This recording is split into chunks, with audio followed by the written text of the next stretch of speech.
Hello and welcome to this video as we continue the America's 2025 preview series with Fluxo, the first team recovering from LTA South. Currently going into this season, they're ranked 8th based on stats from last year, in part due to 4 of the 5 players playing in Academy in Brazil at some point last season. 3 of them joining from Pain Gaming Academy, as well as the coach. Fluxo, the last 2 years since their inception, have finished 6th place 3 times and 8th place the other split. So in top lane we have Hedon. Hedon played in Latin America for the first half of last season, then in Pain Gaming Academy for the second half of the season. So when I took his stats and compared it to everybody else from this past season, I utilized only his spring stats because they were at a Worlds qualifying level. The stat line you see on here includes both the Latin American stats and then Academy stats. So he had 3.2 KDA, 52.5 KP, 7.9 CS per minute. All just kind of underwhelming numbers. I'm not impressed by those. But the 3.1% share differential and 1.56 ROI. Those are noticeable numbers. 3.1% share differential. That means he's dealing 3.1% more damage for his team than gold he's receiving. And we look at many top laners in the world, some end up negative. Quite a few end up negative. And seldom do you see over 3%. That is packing a punch that the team really is not offering in terms of golds. And then a 1.56 ROI, the guy's dealing a ton of damage. Now, it's in Academy and also in Latin America. I mean, 38 of 79 games, so almost half. So that's a pretty damn good number given the fact that he played half of the games in a Tier 1 region. 175 gold differential at 15 minutes, 2.64 vision score per ward placed. Played 17 champions at 79 games. Ranks 5th amongst LTA South top laners. Is 22 years old. Kesante, Renekton, and Rumble, 39% of his champion pool. In the jungle, we have Sting. Sting's stat line that I used to rank him 7th out of 8 LTA South junglers included his spring CBLOL stats. He then was in Academy during summer. This includes both of those stat lines, but I only utilize the spring portion for the ranking. So 2.9 KDA, 71.3 KP, 6.2 CS per minute. Pretty average numbers in that role. 0.4 share differential. Once again, we have another player that, top side of the rift tends to more so be an area where you see negative share differential. It was positive for him. 1.28 ROI, damage divided by gold, is packing a punch. Down 25 at 15 minutes, 4.53 vision score per ward placed. 14 champions in 36 games, 23 years old. Vi, Karthus, and Maokai account for 42% of his champion pool last season. Mid lane is Fu.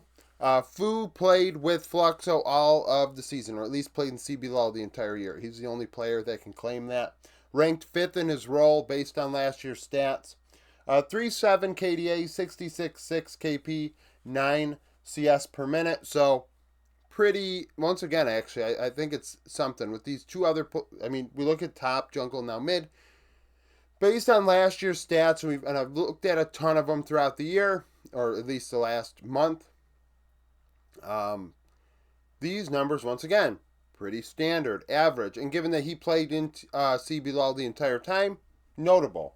5.7 share differential. Another player that is giving the team a healthy amount of damage. The thing is that I've noticed now about this team, and Marvin, not so much. Actually, I'll say it after Marvin. 1.56 ROI once again. Negative 65 gold at 15 minutes. So him and Sting not getting ahead in the early game, which is notable. 2.53 ROI, 15 champions in 45 games, ranked 5th, 21 years old. Talia, Tristana, and Azir, 49% of his games played. So, looking at this, actually, he had the least diverse champion usage this past season.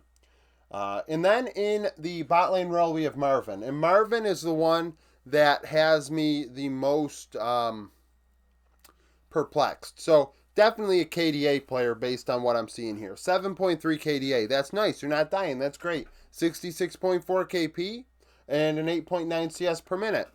Okay, the guy is a KDA player because the 0.4 share differential And the 1.42 ROI scream that. So on this team, going into the year, he's third in damage divided by gold, and then he is literally tied with the jungler in terms of share differential. Now, these players are coming from different teams, but when we think of the top laner and how the top laner and the AD carry both come from Pain Gaming Academy, I say to myself, well, shit. This guy didn't deal a lot of damage, which is fine. Hey, he's 19 years old, young player. He certainly can continue to grow and get better. I'm just saying that he's going to go to Tier 1 region right now. He's going to go to Brazil, and he's going to have to play and perform. And, you know, safety is probably the first thing that you want a young player to learn, and then get more aggressive as things go along. So, I mean, there is that. 135 gold ahead at 15 minutes.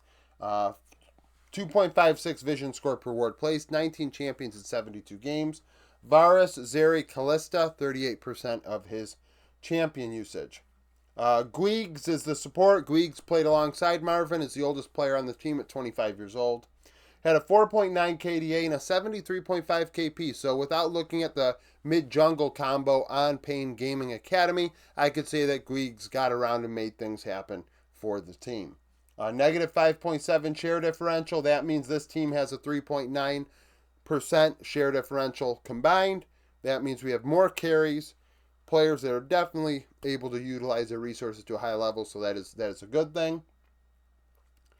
Some teams are negative, where you have players that are getting all this gold and we're not giving their team a lot of damage out of that gold. 0.83 damage divided by gold. So more damage than your average support from this guy, at least this past season. 230 gold ahead, so doing the math just real quickly here. We've got 365, 540, 540 minus 90. I mean, well, yeah, 450 gold on average ahead of 15 minutes. But also a lot of academy stats in here. 2.09 ROI, 2.09 ROI would be insanity. Vision efficiency. 26 champions in 72 games. Wide champion pool. Nautilus, Nami, and Rel. 31% of the games played. Coach is BP. BP has no coaching experience in Tier 1. Based on his Leaguepedia and where he's accredited with being on rosters as one of the main coaches. He's kicked around in ERLs for a while. He's participated in CB Lowell's academy system, but has not coached in a region that is a world's qualifying tier. So we'll see how this goes. Fluxo clearly trying to go with a young group of players, and we'll see what happens. So thank you for watching. If you liked the video, like it, subscribe to the channel for daily League of Legends content. Follow me on Twitter, join the Discord, become a YouTube supporter, and hope to see you again tomorrow.